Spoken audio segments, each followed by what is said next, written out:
Let's begin our castle inspired by the artist Mary Blair. Your castle can be vertical or horizontal, so you decide which way your paper goes. When we are building our castle, we're going to do some planning first by laying out the different squares we might want to use before we use any glue. So just lining up the squares, think about the colors, the shape of your building. Do you want towers, walls? Do you want some cool colors in the same place? Do you want warm colors in the same place? And it's okay to change your mind because we're not gluing anything down first. We just need to plan it out. Are there any doors, windows, arches? Think about what types of things you'll want in your castle.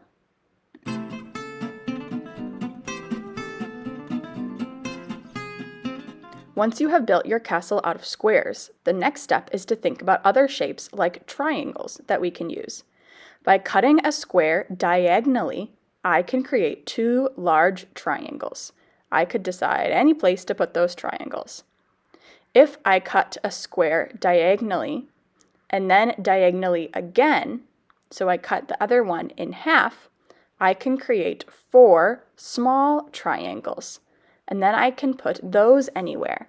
In fact, I could even put the triangles on top of some of my squares to create designs, just like Mary Blair did. I can use all the triangles I cut, or I could put some back in the basket for others to use.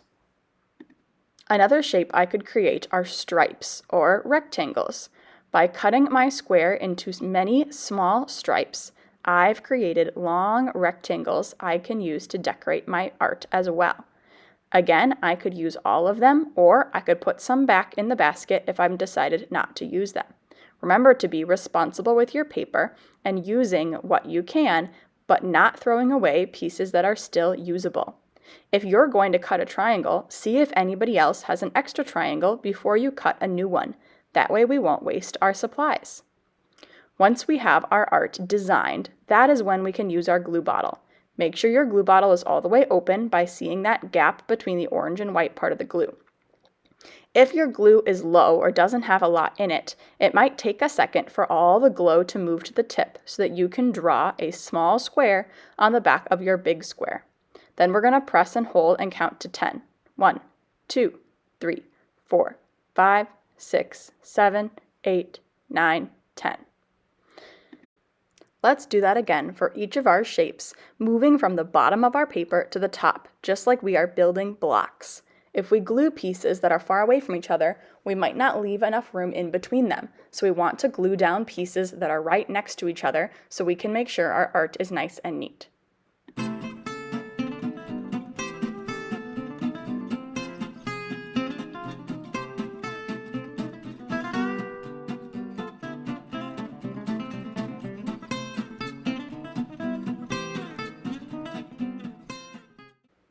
Once you've glued down your pieces, you might look around and find more things you want to add.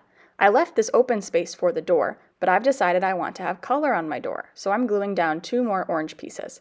You can add more things to your artwork, even once you've glued down the rest, in case you change your mind. Make sure to glue down the pieces before the end of work time so that it can dry and be ready for the next step next time. Let's get started.